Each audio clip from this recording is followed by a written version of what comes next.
kelas Kasabi Maksigianu. Nama saya Nova Arifadillah. Saya Gitalia Febrianti. Saya Isnanisa Berasika.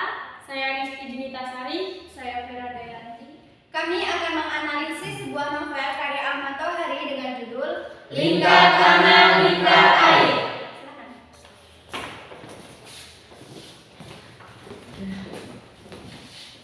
Baiklah, di sini saya sebagai moderator akan membacakan sebuah latar belakang dari novel ini berikut dengan strukturnya. Novel Lingkar Tanah Lingkar Air ini merupakan karya Ahmad Tohari. Ahmad Tohari sendiri adalah seorang penulis novelis yang telah banyak menghasilkan karya lainnya. Novel Lingkar Tanah Lingkar Air ini mengisahkan pergulatan batin tokoh-tokohnya Amit, Kiram, dan Jun untuk memilih kemungkinan menyerahkan diri ke pangkuan Republik atau bertahan di hutan sebagai prajurit Darul Islam meski dengan kondisi yang sangat mendesak. Pada akhirnya mereka pun harus menyerahkan diri dengan resiko memperoleh cemooh dari cibiran dari masyarakat. Akan tetapi tidak lama kemudian mereka berkesempatan pembuktian keberanian mereka ikut menumpas pada gerakan G30 SPKI pada tahun 1965. Meski novel ini didiskusikan di Universitas Muhammadiyah Purwokerto pada bulan Buku Nasional 1995 dengan pembicara Sukristanto dan Yudhoyono. Nah, untuk strukturnya sendiri di sini terdapat orientasi. Di sini langsung menceritakan saat Amit dan kawan-kawan dalam keadaan terdesak karena mereka sedang diburu oleh anggota prajurit Tentara Republik. Kenapa langsung menceritakan Amit tersebut? Karena cerita ini langsung menggunakan alur campuran. Untuk komplikasi atau peristiwa penting terdapat pada saat si anggota Hizbullah ini atau anggota Darul Islam malah mengalami penyerangan dari pasukan yang mengatasnamakan Tentara Republik. Namun Amit, Kiram, dan Jun meyakini bahwa pasukan tersebut merupakan komunis. Solusi yang ketiga ada solusinya tersendiri. Akhirnya Amit, Jun, dan Kiram tersebut setelah melakukan penyerangan balik, mereka telah dianggap sebagai pemberontak. Namun mereka melarikan diri. Mungkin si Kiram dan Jun melarikan ke tempat yang berbeda dengan Amit. Untuk orientasi atau penegasan ulang, sekali lagi ini kan menceritakan tentang sebuah laskar pendekar Darul Islam, yakni pemudanya si Amit, Kiram, dan Jun yang merupakan anggota Darul Islam yang mau tidak mau harus melebur menjadi satu dalam Tentara Republik. Nah, untuk bagian kuncinya akan dijelaskan oleh teman saya, Rizky Junita Sari. Silakan.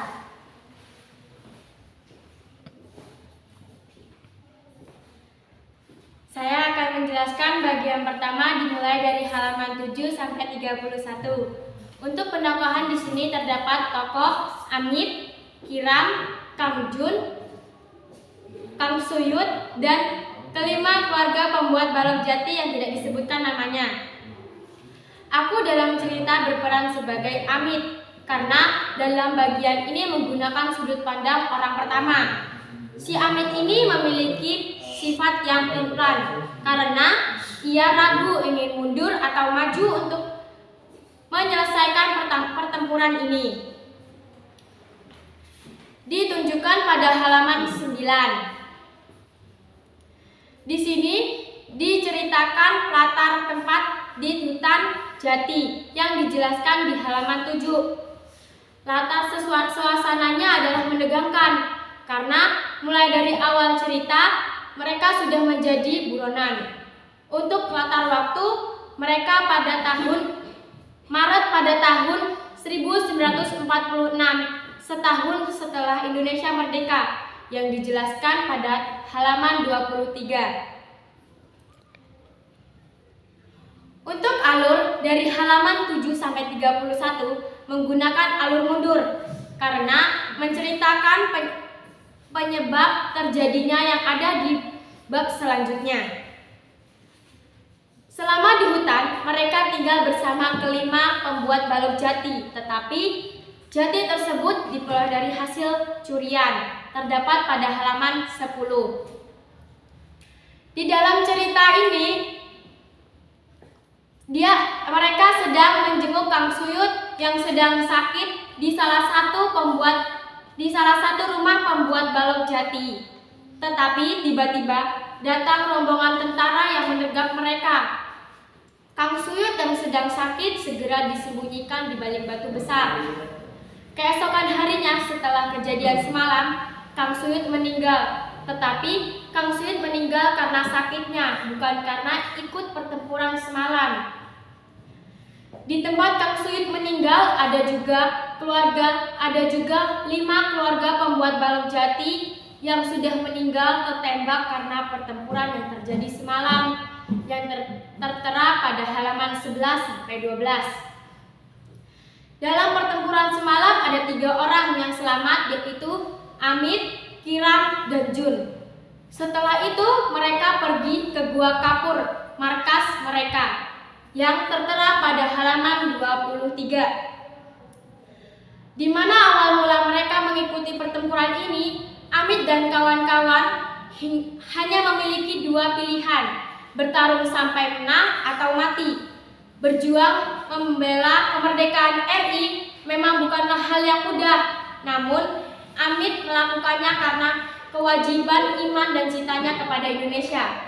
Seperti kata Kiai Umar, taat kepada pemerintah yang sah adalah kewajiban menurut iman kita yang tertera pada halaman 17. Untuk gaya bahasa, sebenarnya terdapat banyak sekali, tetapi saya akan menyebutkan salah satunya, yaitu menggunakan majas metafora dengan kalimat menyusuri jalan tikus yang biasa dilewati pencuri kayu. Untuk cerita selanjutnya akan diceritakan oleh rekan saya, Vera Dayanti. Silakan, Sarah.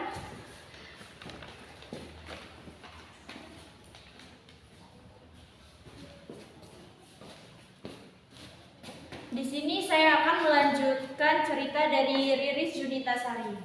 Di bagian ini merupakan alur cerita campuran yang ditandakan pada Amit, Tiran, Jun, dan Kang Suyut di masa ini yang sedang beristirahat. Namun mereka menceritakan nostalgia 10 tahun yang lampau. Saya akan melanjutkan dan menjelaskan alur cerita ini dimulai dari halaman 33 sampai 59. Di sini menggunakan alur campuran dibuktikan dengan saat Kiai Umar menceritakan tentang zaman dulu para ulama hidup damai dengan para santri dan juga orang-orang abangan kepada Amit di halaman 53. Sedangkan untuk penokohan bertambah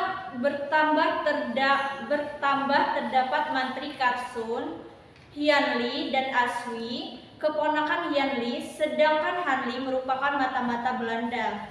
Dia memiliki karakter yang pelin-pelan, seperti yang dikatakan pada halaman 39.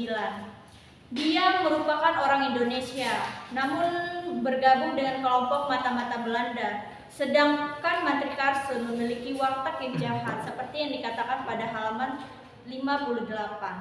Sama seperti Hianli, dia adalah pemungut cukai pasar di desa dan dikenal sebagai mata-mata Belanda. Sedangkan terdapat beberapa latar tempat di bagian ini, diantara lain di musola di suatu desa dengan di tengah sawah pada halaman 40 yang pada saat itu mereka bertempat tidurnya Kiram dan Amit. Kemudian pada halaman 42 saat mengambil beberapa tangkai kelaras pisang dan menggelarnya di hamparan pasir pelataran sungai. Seperti yang kita ketahui, pada cerita ini bertemakan sejarah terbentuknya dalur Islam. Sedangkan latar waktu diantara lain di halaman 37 di malam hari saat Amit terluka dalam kegelapan malam. Lukanya mengeluarkan banyak darah. Di halaman 57 saat subuh tiba, Kiai Umar menjalankan ibadah sembahyang dan pokok air jantan bersayutan. Di halaman 46 diceritakan juga kenapa Kiram, Kang Suyut, serta Jun menantang untuk bergabung dengan tentara Indonesia. Yang melatar belakangi halaman tersebut adalah karena Kiram pernah dihina oleh orang tentara Indonesia karena buta huruf, dan terdapat beberapa anak buah siswa Huyung, dan siswa Huyung merupakan pendiri Persatuan Komunis sejak 1938. Untuk pemeranan, Mantri Karsun merupakan pemilik peran antagonis dan Yanti juga antagonis. Kiai Umar berperan sebagai orang protagonis, begitupun dengan 4 pemuda itu. Terima kasih untuk rekan saya Vera, dan bagian selanjutnya akan diceritakan oleh rekan saya Aska Askati. Silahkan.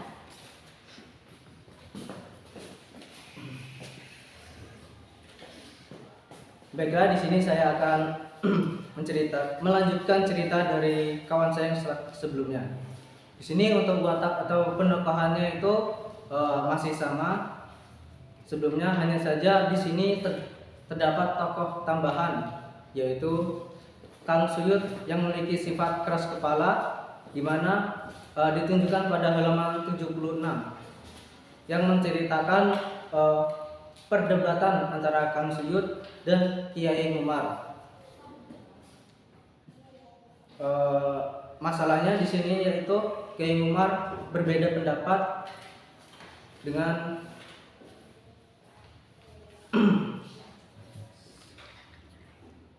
Kang Suyut. Nah, sedangkan di sini yaitu ada satu lagi Mantri Karsum. Di sini Mantri Karsum ini berperan sebagai seorang antagonis. Dia itu adalah orang Indonesia yang menjadi mata-mata Belanda. Di sini saya melanjutkan cerita dari halaman 60 sampai 88, di mana cerita ini sudah memasuki bagian inti cerita. Untuk bagian latarnya di sini tepatnya antara lain terdapat di penyergapan terjadi di gerbong kereta api yang melatar belakangi kejadian tersebut. Menurut beberapa pendapat, orang ada campur tangan orang kotor, yaitu menyelinap dan mengaku nama pasukan Republik, yaitu untuk mencegah anak Hizbullah melebur menjadi satu dengan tentara Republik. Dan di sini latar belakang suasananya adalah tegang karena sebagian besar menceritakan tentang Amit dan kawan-kawan yang dilema apakah mereka ingin gabung dengan tentara Republik atau mereka akan tetap berada di pasukan Hizbullah.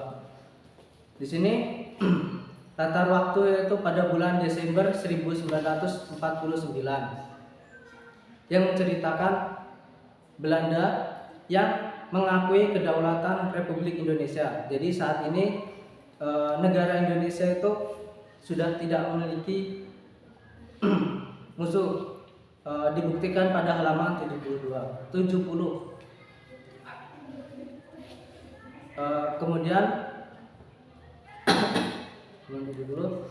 Kemudian di sini namun perdebatan tak terelakkan, apalagi saat Kiram, Jun, dan Kang Suyut itu menentang ajakan untuk bergabung dengan tentara Republik. Di sini untuk sifatnya yaitu pada saat ini itulah berbagai sifat muncul. Kiram dan Jun memiliki sifat pesimis. Mereka menolak untuk masuk ke tentara Republik Indonesia karena tidak memiliki ijazah. Dan saat itu Pak Kiai Umar itu menjelaskan bahwasanya dalam keadaan genting saat ini persyaratan seperti itu tidak dibutuhkan. Sedangkan Kang Suyut ini memiliki sifat egois, keras kepala dan tidak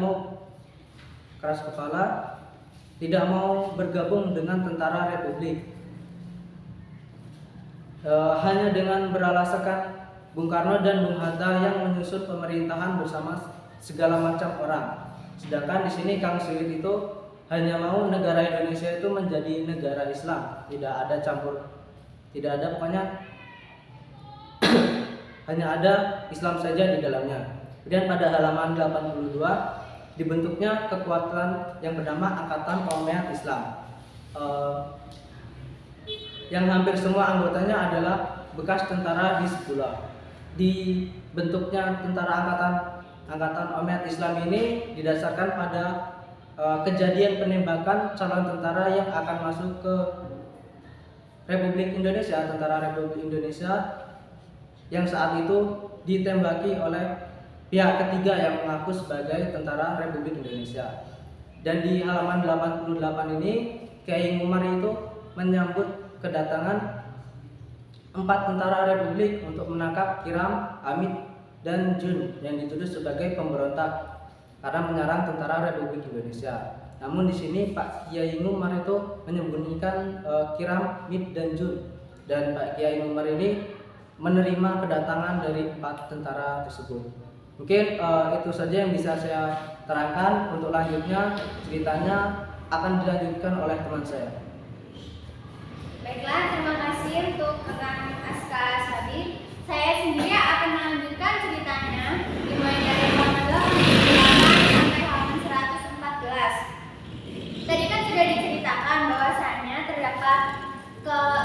terdapat pasukan tentara Republik Indonesia yang berjumlahkan 4 orang yang hendak menangkap Kiram, Jun, dan Amit. Begitupun dengan kejadian yang melatar belakangnya. Saya menemukan sifat Amit di sini yang pengecut atau pecundang. Kenapa demikian? Karena di halaman 89 sampai 90 dijelaskan bahwa si Amit ini malah ketakutan dan bersembunyi dari pasukan tentara karena dia telah melakukan penembakan yang terjadi di kereta api saat itu. Untuk Kiai Umar sendiri masih memiliki karakter yang baik hati, juga orang yang bijaksana, karena ia mau menerima dengan lapang dada Amit yang bersembunyi. Meskipun dia mau menolong Amit bukan tanpa alasan.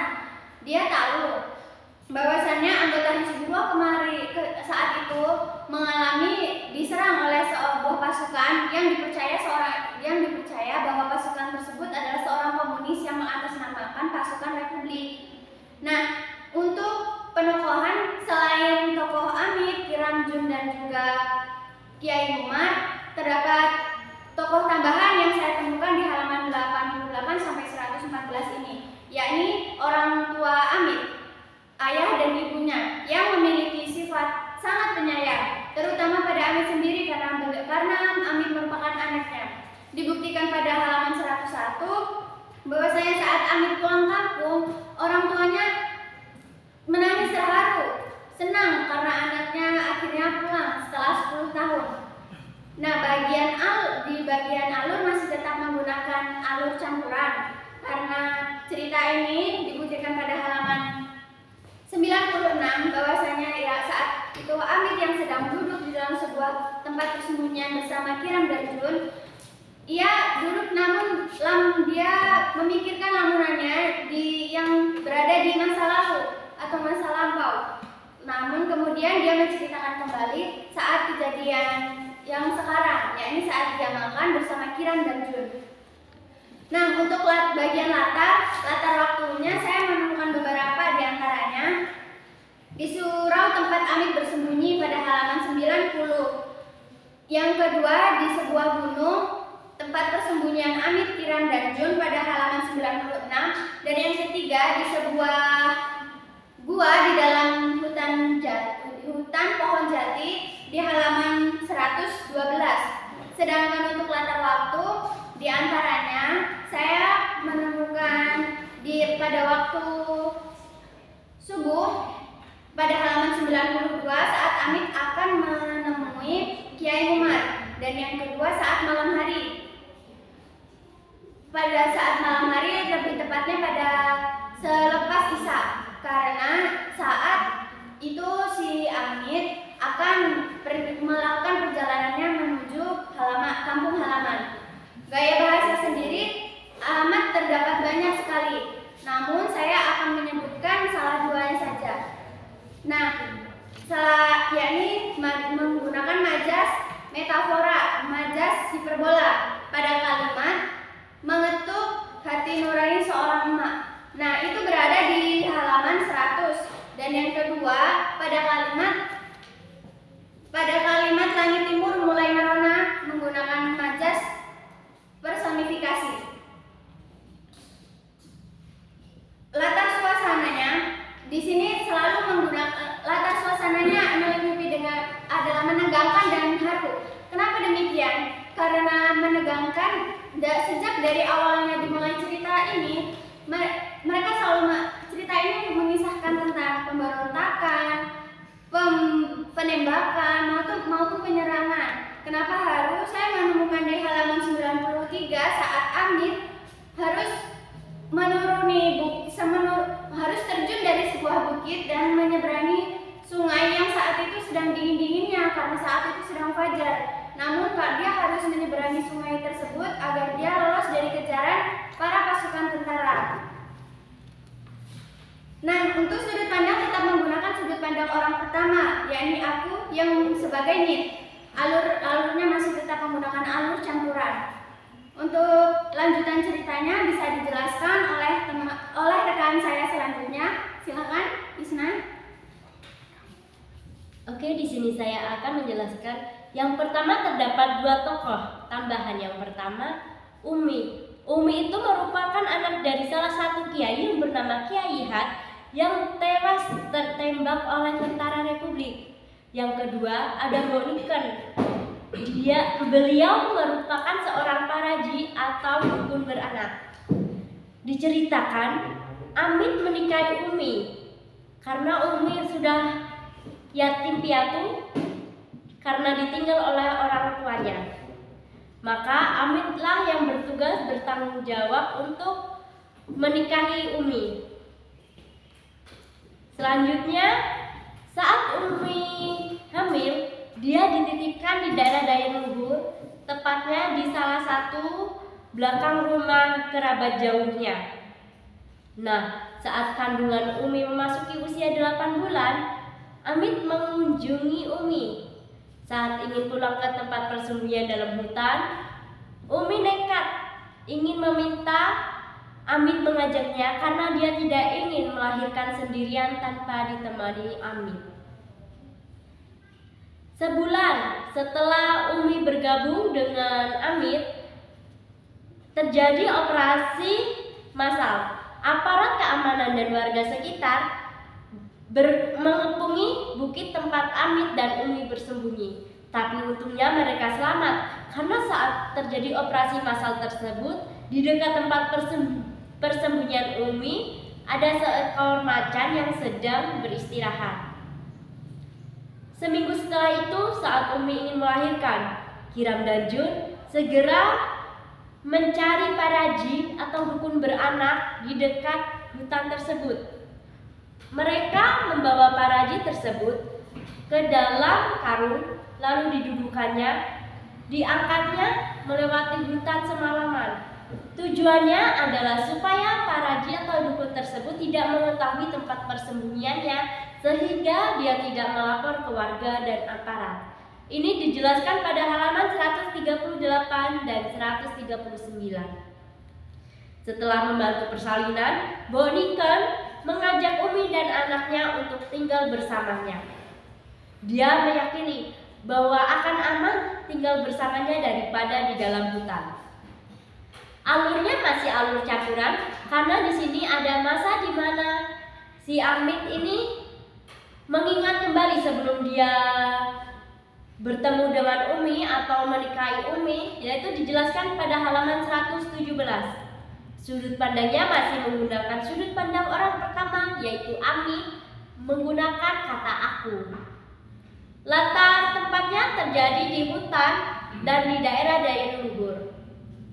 Latar suasananya mengharukan karena betapa menyedihkannya. Umi mau menemani dan tinggal bersama Amit. Dan di sini ada mencengkamkan karena saat dimana mereka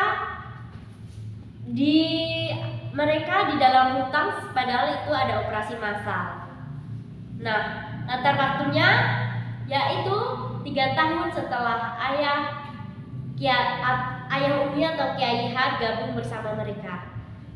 Bagian selanjutnya akan dilanjutkan oleh Naufal Arifadila. Baik, silakan Naufal. Ya, di sini saya akan melanjutkan cerita dari kawan saya sebelumnya. Di sini saya akan melanjutkan cerita dari halaman 142 sampai 164 atau yang bisa disebut bagian akhir dari cerita ini. Untuk tokoh pada bagian akhir ini terdapat tambahan, yakni Thoib dan Umi. Untuk yang lainnya masih sama. Untuk penambahan, Umi memiliki karakter penyayang dan tangguh. Dibuktikan pada halaman 143 saat ia berjalan seperti orang biasa, padahal sedang melahirkan seorang bayi.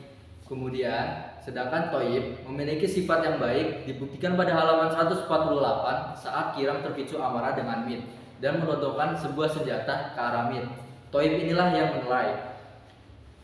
Kemudian Kiai Umar. Kiai Umar sendiri selalu memiliki karakter yang baik hati dan juga bijaksana.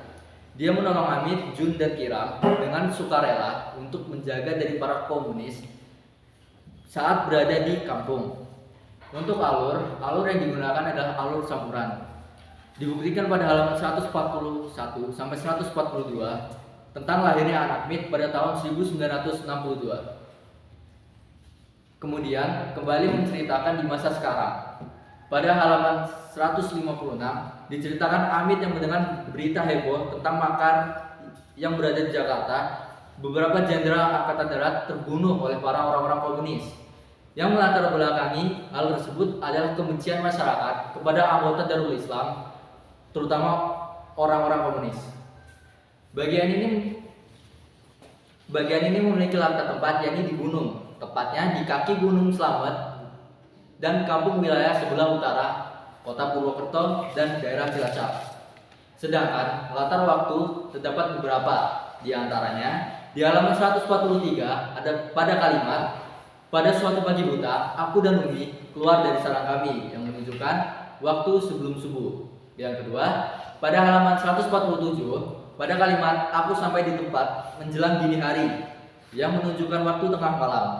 Yang ketiga, pada halaman 163, pada kalimat langit di timur mulai merona, menunjukkan waktu fajar. Di sini saya menemukan beberapa majas di bagian ini. Contohnya, majas personifikasi pada halaman 164 dengan kalimat dunia bergoyang dan dalam bola mataku hanya ada warna biru gelap dari ribuan taburan bintang. Yang kedua, majas hyperbola pada halaman 163 dengan kalimat dalam udara yang dingin itu darahku terasa panas. Itu saja yang terdapat pada bagian akhir ini. Untuk selanjutnya saya berikan kepada moderator. Baiklah, untuk reorientasi atau penegasan ulang saya beritahukan kembali bahwasanya Amit, Kiram, dan Jun ini merupakan anggota Darul Islam yang sebenarnya mereka ingin memasuki prajurit Tentara Republik, namun dengan berbagai keadaan dan tindakan akhirnya mereka sedikit terhalang untuk memasuki tentara tersebut. Namun pada akhirnya Kiram, Amit, dan Jun kemudian melabur menjadi satu ke dalam pasukan Tentara Republik. Silakan Bu.